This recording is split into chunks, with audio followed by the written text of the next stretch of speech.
Tethys and Ganymede, cuteness you can't impede. They're just so darn cute.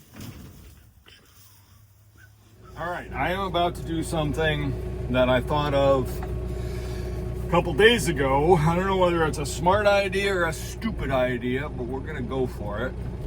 I have to get these 400-gallon storage tanks down to the shipping container and stood upright. I work alone. Can't really get anybody to help me do this, and it's snowing.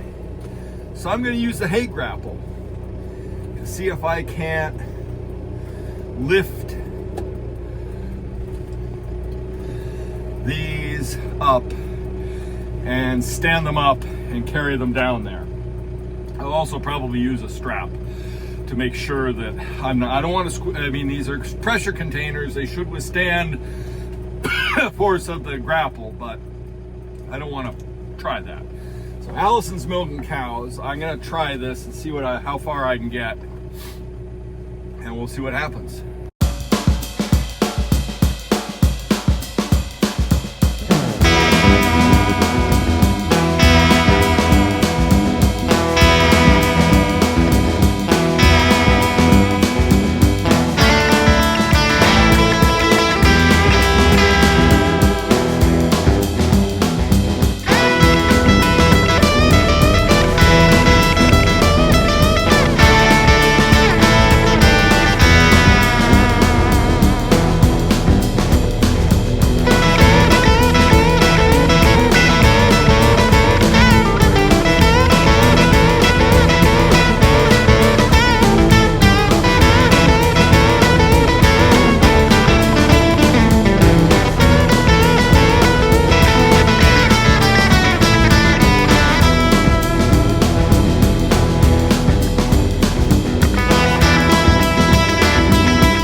I can get up in here. I don't have enough room. Wow. Huh. I gotta crawl under here to undo that strap. Yikes. Okay. I hope I have enough room on the top of that tank. It's supposed to get an air vent sticking up there to relieve the air pressure. Undo this strap. Go on the other side, so let's do that. It really does eat up a lot of space in here. I still have to find a way of mounting this to the wall and getting them turned the right way and moved in here without tipping over. Because that'd be a catastrophe.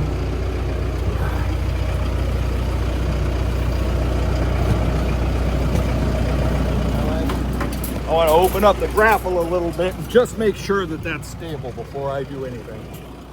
I do not want that to fall. All right, you're there. I gotta ease out of here very carefully. I do not want to tip that.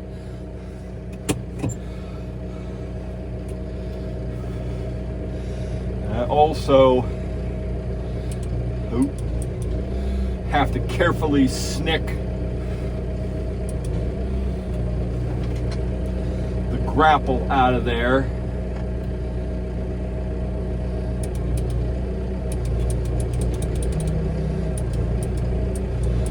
Okay.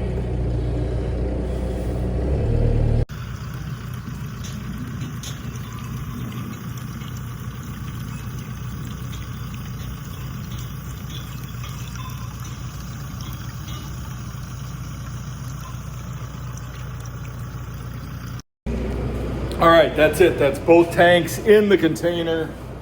I had to move this one a little bit. I used a couple of straps to drag it. It's tipping precariously, so I think I gotta have some help.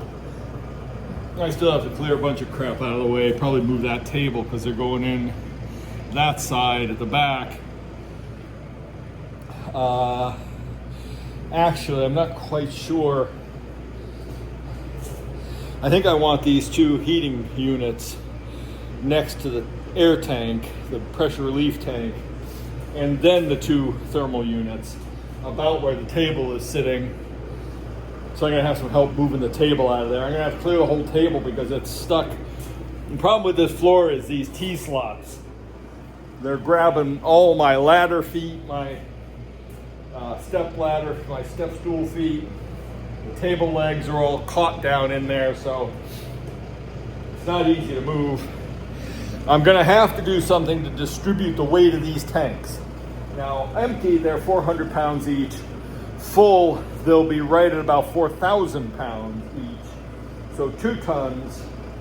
I just read where the floor of this trailer is rated for 3 tons per linear meter. So I'm assuming that's per square meter. It'll handle roughly 3 tons. Those are gonna be 2 tons each. So I should be within the rating of the floor. The trouble is the tanks have 3 little legs that they're set on, and I need to spread the load a little bit more evenly over the floor surface. So I'm thinking what I need to do is put down a sheet of steel and maybe even pour a little cement pad in between the floor railings just to stiffen them up a bit, just to give the whole floor a little bit more immobility. And so I've got some feelers out there with some different engineering type people and some brainiacs that might know better than I do just what to do. And I'll do that, and I'll be waiting for those answers and what else I'm gonna do here probably before I, while I'm waiting for that, I'll move this table out of the way. Unfortunately, I kind of got ahead of myself. I thought I'd be able to slide these containers in here and get them into place, and then I left myself enough room between the end wall and where I put the table. And while technically, yes, I did, it's just everything's so close in here. So, and I've also got to take out, I've got a lot of garbage that I built up. Now, this is burnable stuff, so I kind of wanted it in here so when I finally get the unit going, I can, get it going, but I'll have to condense it a bit. There's some stuff here that I don't need, although this is a convenient place to have it. So I may try and get it stashed out of the way and then figure on moving this table I needed a place to work to get as far as I have. I've gotten now, you know, I don't know where I was at and what I described with between losing my phone and all the data on it and everything, having it crushed. So I got the unit in place yesterday, the boiler, and I got the chimney set up inside and out, all done, and I started to connect the flue to chimney opening setup. So I got that worked on. I did plug in the boiler just to make sure the electronics were good. They all work. And I kind of figured out the place of the air relief tank and how I'm gonna pipe that. Now it just depends on where the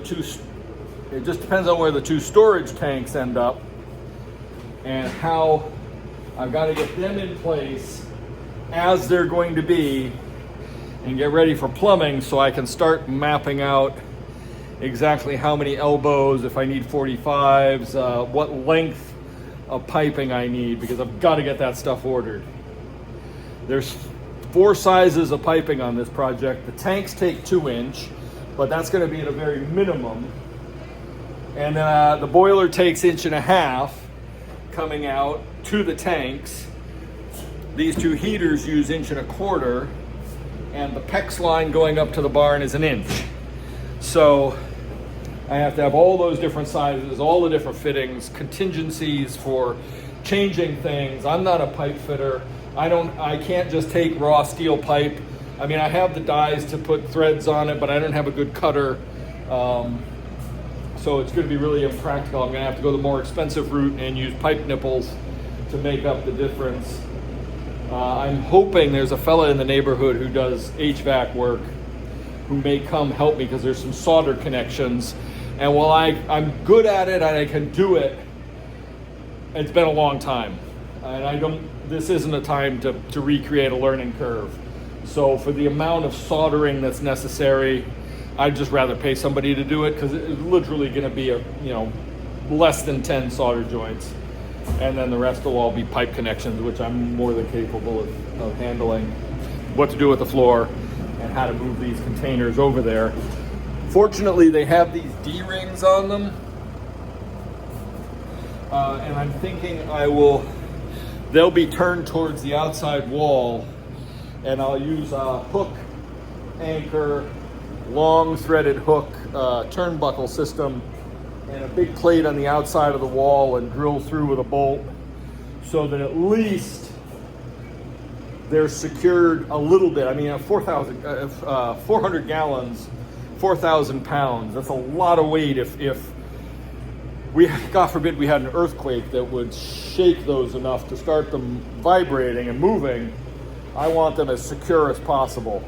And so I think mounting them to the wall and using the steel shell of the building, the container, to help hold those in place, plus anchored to the floor somehow, they should be okay in the sort of earthquakes we have here, which are usually just minor. So I'm hoping that that's a viable solution. Now the container is acting like a freezer because it's so cold outside, and I've got the doors wide open most of the time lately. I did have a little thermal fan in here, so a little, they're called milk house heaters. That one unfortunately isn't working well. It barely puts out any heat, but I did get it warm enough to use the adhesive glue cement for the boiler fitting. I mean, the chimney fitting. Anyway. All right, I have made my way over to Thomaston, and we're gonna pick up the bales finally. I think it was back in October or early November.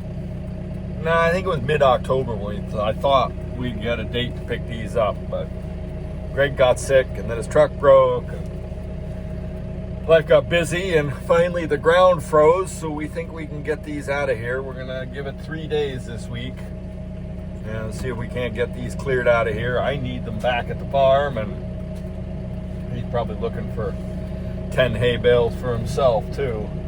So he's due here any minute. We're just gonna get into it and load these up and get them back at the farm.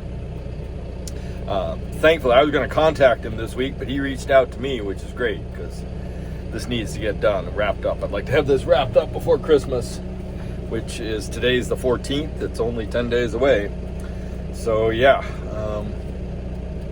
looking forward to getting these home. So I've been out here taping up the bales that we brought home yesterday from Thomaston. They're kind of abused, splits in the wrap. One of them is so far gone, I'm just going to end up feeding it out pretty quick. I'm going to grab the tractor and stack the ones I've taped up. I've done about 8 or 10 of them already. It is the one drawback to bringing wrap bales, transporting wrap bales, is the bale wrap gets torn, you got to tape it up. It's a combination here because the tractor and the hay grappler were over in Thomaston to load Greg's trailer. I had to use the skid steer and the forks to unload them, and that's not the best. And also, I think it's looking this year like Greg's trailer bed, which is wood, is quite rough because there's a lot of little micro holes in the plastic. So we're gonna have to come up with a better solution for next time. But we brought 20 back yesterday, sent 10 to Greg's, and we're gonna go back in a couple more days and try and get the rest. In fact, we lost a bale up the road as we just within sight of the farm here. It rolled off, it came out from under the strap that was binding it. The straps were frozen. By the time we got back here, they've been damp, and they froze in yesterday's weather. So we're hoping to get the rest in a couple more days. It may be warmer then, and we're looking at a little bit of a warming period. It's going to get up to 50 next week, which is absurd. And Christmas is right around the corner. Now this stuff is mostly hay. There's a few silage bales mixed in now. It's all pretty much the same stuff, baled within, cut the same day, baled within a day of itself. Yeah, just high dry matter, low nutrition, really, kind of low protein, but it's what I got, and it's what we're feeding the calves, and going to be feeding dry cows come their dry period. In fact, we're going to probably end up having to feed a bit of it to the cows themselves, just because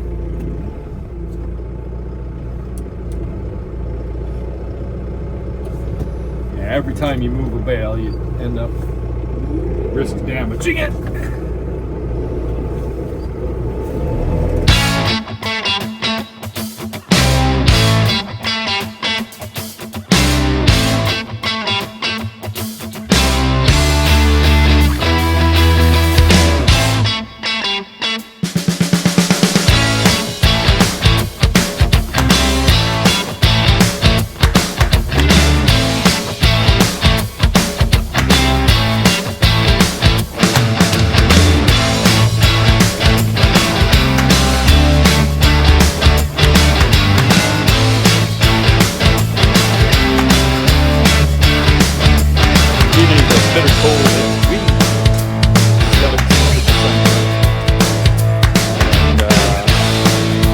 Down here hoping every week so I can get the shipping container, and I'm just checking the cows. I'm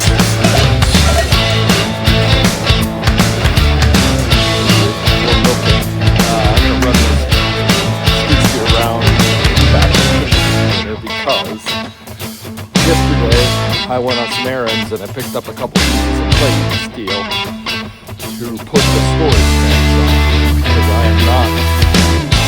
Well, I want to spread the load a little better. Hopefully for steel plates to do that. They weigh about 100 pounds each. So I'm going to bring them around right now. Took it out of the car yesterday. Usually bucket and know they tip. Oh, I can fail, that fail, all that stuff.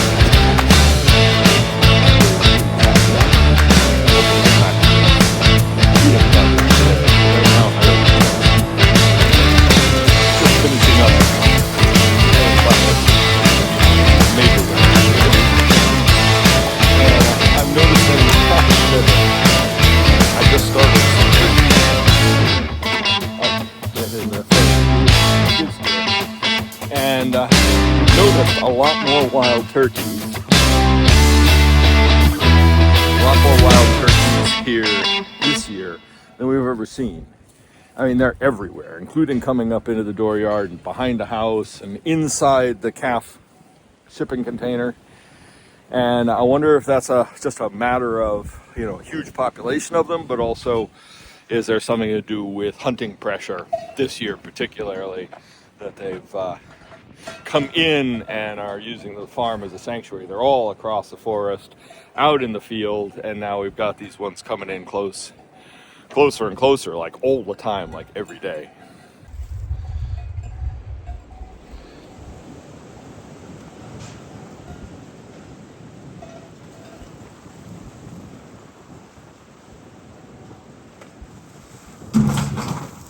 They're quite prehistoric looking things.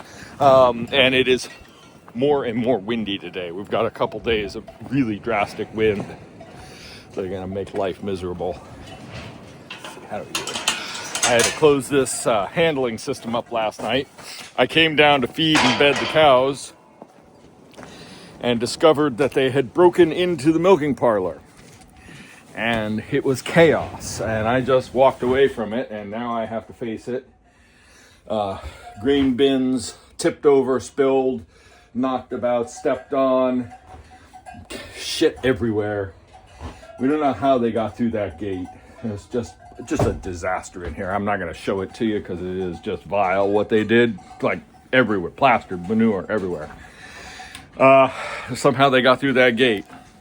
Fortunately, they didn't escape because of this bar here and the curtain that we're using to keep the place a little warmer. So, but yeah, the grain bin is massively dented. Get that all fixed right now before milking.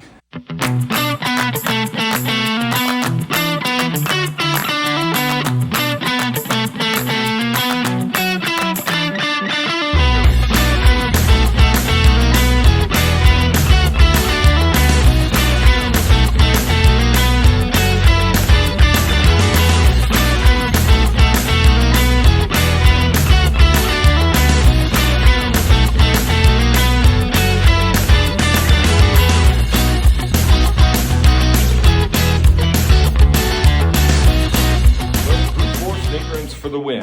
I got the 2 tanks from that end of the container to roughly where they go at this end of the container. Now things are really tight down here.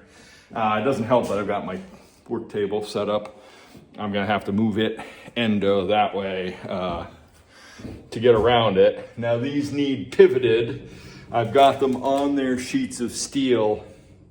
I mean, ideally, it would have been better to have maybe a bigger, like a 4x4 instead of a 3x3 sheet, but and maybe even thicker than a 1/4 inch. But I needed to be able to handle them. These at 100 pounds weren't light, but they were a lot easier to put in than if it would have been a 4x4. Anyway, they're going to go here. I just have to get them roughly aligned and closer. Now that one's faced almost right. This one needs to be turned around because these buckles, I want to have these against the back wall, and my connection points are up there, and also the valve, the temperature gauges go in these ports here and here, so they have to be turned correctly. I'm not sure, and I also want them a little bit closer together. They need to be a little bit separate so I can get some insulation between them. And I need to have them out from the wall probably further than they are so that I can make sure that I'm attaching whatever I use here, probably a hook with a bolt through the wall, but also I want to make sure I have extra insulation on the back side of these and that I can spray the insulation in there. Otherwise, I think we're doing really good. I think I will take the time to move the work table this way and just give myself the extra space here, because my next step inside here anyway is actually orienting these things the correct way and then mapping out the plumbing so I can get the parts ordered. Next week is Christmas. I need to get those parts coming. Because of the size of these, because of where they're gonna go, I'm gonna put them out a little bit further than I really wanted to. It doesn't make sense to try and pack them in close to the boiler. And also that's point loading a lot of weight in a concentrated area. The boiler weighs almost a ton. And these are gonna weigh 2 tons each when full. So I'm gonna use the space between the wall. I'm gonna have the pressure tank and then the 2 water heaters and then the storage tank. And we'll just see what happens with plumbing. But yeah, I do need to get these. Probably gonna take this one and bring it that way a little closer to the other one because this gap here is a little tight. I wanna be able to walk through there. Oh, actually, I did manage to move it. I want to be able to make sure just to walk through there. If I have to get around to do anything with the control panel or monitor or anything, there's going to be pipes on the floor and there's going to be pipes above me. So I don't want to make this a nightmare to work around. I want to, I have the option to do this right and to do it nice, even though I am on a horrible time crunch and a budget constraint. So yeah. It is what it is. I just keep making slow progress. It feels good to have these closer and not down there. Now next time I bring the skid steer and around here, I can start putting some pallets of firewood at that end. Everything big is already in here. The froth packs of insulation for the tanks and the pipes is on its way. So really the next thing to do is to map out all the elbows and T's and the 4 different sizes of pipes and how all that gets routed in here, and get that ordered and get it coming so I can get this system up and going. I do need a piece of tin to put under the hot water tanks. The legs are just 3/4 inch bolts and they happen to go right through the T-floor and catch awkwardly. So I want to create a little tin floor for these to sit on.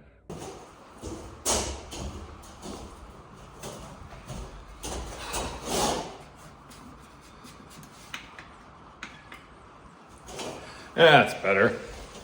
All right, it is a disaster outside. The wind is whipping up. It's 52 degrees on December 19th or 20th. 19th, I think. And the ground is thawing. It's mud season all over again, and we're gonna get an inch of rain. So I am in here today. I got these in place the other day, and then yesterday I cut the piece of steel, just some scrap tin I had to put under the 2 water heaters because the legs are perfectly spaced to fall in between these cracks and get hung up, and they weren't sitting right, and I want them up off the ground anyway. So I'll have to level these with the adjustable feet. But today's task mainly is to map out the plumbing. I do have to rotate the tanks to the right orientation. This one's almost right. It needs to go that way a little bit. I need to finalize their placement, how close they're going together. Get everything mapped out so that I can figure out the run of where the piping goes in this space from the boiler and the return. So get everything connected. I'm gonna measure the T's, the length of the T's, and then I'm gonna figure out, because each run has about, well, I'll calculate how many T's. I just brought the notebook with everything in it. I'll calculate those and the number and figure out how many nipples and joiners and elbows and all the parts and pieces we need for this. Because I got to get that ordered, because next week it's going to be Christmas and that's going to stall any kind of shipping. So, all right, well, I've been down here cogitating and making notes and making lists and checking them twice. The parts on this are a nightmare. Maybe it's just my inexperience. Maybe it's just the fact that there's 4 different pipe sizes. 2 inch on the tank, joining to 1.5 inch going to the boiler and returning to the boiler. 1.25 to the 2 water heaters and the pressure tank, and inch PEX up to the heating system out of here. And all of those have different fittings and connections and plumbing. The tanks to 4 ports is going from 2 inch to 1.5 inches. So how best to do that? They have to be positioned in order to balance the system. The hot and cold have to go in on different sides of the system in equal distances. And there's also a height, because I had to come up out of the top of the boiler and match the top of the tanks with a line of pipes, and I got to come out of the bottom of the boiler and over and match the bottom. There's 4 pumps in this system, 4, not 5, 4 pumps, countless valves, countless things. And what really bugs me is I started this process of making lists and putting stuff in a shopping cart on the website, 2 different websites, and comparing prices, and then my phone died. My phone was crushed by a car, lost it. Just got the dead phone, working enough to upload my photos, thankfully, because the delivery of this shipping container was fascinating. I didn't want to lose all that, but also I had my shopping lists recovered from the phone, but then it updated to the webs, and I lost them. And I also since getting my new phone, I downloaded the 2 plumbing supply apps, made accounts, logged in, thought I was saving my shopping carts. I went to look at them today. I had logged out of both those apps, and my shopping carts were deleted, gone. So all the work, thinking in the middle of the night, oh my God, I need to add that. So I'd add it to the shopping list in the cart, on the phone, on the app, and now they're gone. So I basically had, this is the 5th time I've done it at least. I've had to recreate the whole system on paper, multiple pages, all the bits and pieces, hoping I haven't forgotten anything that I thought of in one of the design iterations that I can no longer remember. Now also, the other factor in all of this is, this trailer is only 8 foot wide. The tanks are 36 inches deep. I need to actually move them this way a little bit more to give more insulation on the backside, but that creates a little bit limited space. The boiler is where it needs to go. Now I could send these tanks that way a little. There's plenty of length in the trailer, and just space things out, but the tanks have to be fairly close together in terms of insulating them as a block. They're not in their quite final position because I still have a plug to put on the backside. I still have to brace them to the outer wall on the backside. They're going to have to be moved a few more times. I still have to get the floor plates squared away and figure out welding them to the plates. I still actually have to get back in here. I'm going to have to make the attachments for the thermometers that go in these ports and plug the ones I'm not using. And I have to figure out how these tanks fit into everything, and how hot water and cold water and superheated hot tap water is going out that hole, as well as 2 1-inch PEX lines, the outgoing and the return heating. That's only a 4-inch hole. I may have to open that up again a little bit more. It should all fit to a 4-inch hole. I think that's how I had it in the other system. But anyway, so I've got to get the cold water line in and the hot water lines down here, and figure out how they come in there and turn the corner. There's 1-inch PEX coming out of the top of the tank to feed the hot water unit. There's the hot water coming out of the top of the boiler to charge the tanks and the heating system.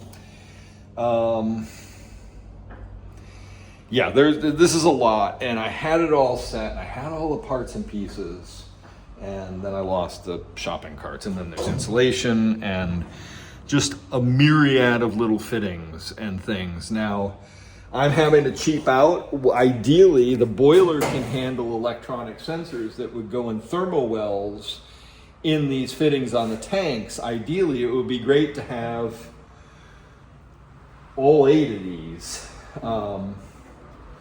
with a probe, because then I could tell the stratification, it could adjust the boiler output. There's lots of cool things that can happen, but I'm gonna have to go cheap and just do thermometers. I'm gonna buy expensive thermometers that have a thermal well in them, so I can take the thermometer out and replace it without draining the tank. That's kind of critical, but they're $25 each, so there's $100 just in thermometers.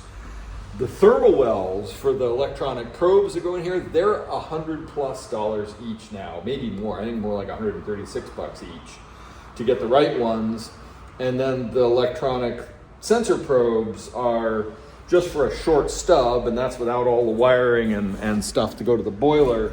You know, that's another $100 at least. There's several $100 if I were to do it right. If I were to do it the way I'd want to develop, you know, temperature profiles and stuff, that isn't going to happen. I'd just be happy to see, you know, thermometers. I can just glance at it when I'm down here with the system. I don't need to know necessarily, you know, the temp at all times.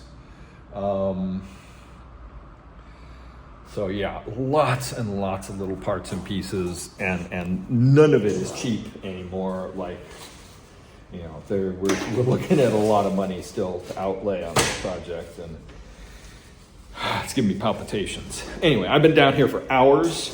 I have no idea what time it is. It's going on 4 o'clock, I think.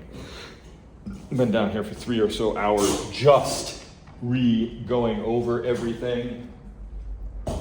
And I know I'm going to miss stuff. I know, but I want to get the bulk of it because it qualifies then for free shipping and discounts. And yeah, I know I'm going to forget stuff. I know I'm going to have to pick up stuff locally, but I got to get the system built. So I'm going to go up to the house, and the power's out up there, and probably by now the generator is taken over and the internet's working again. But I've got to get this stuff ordered.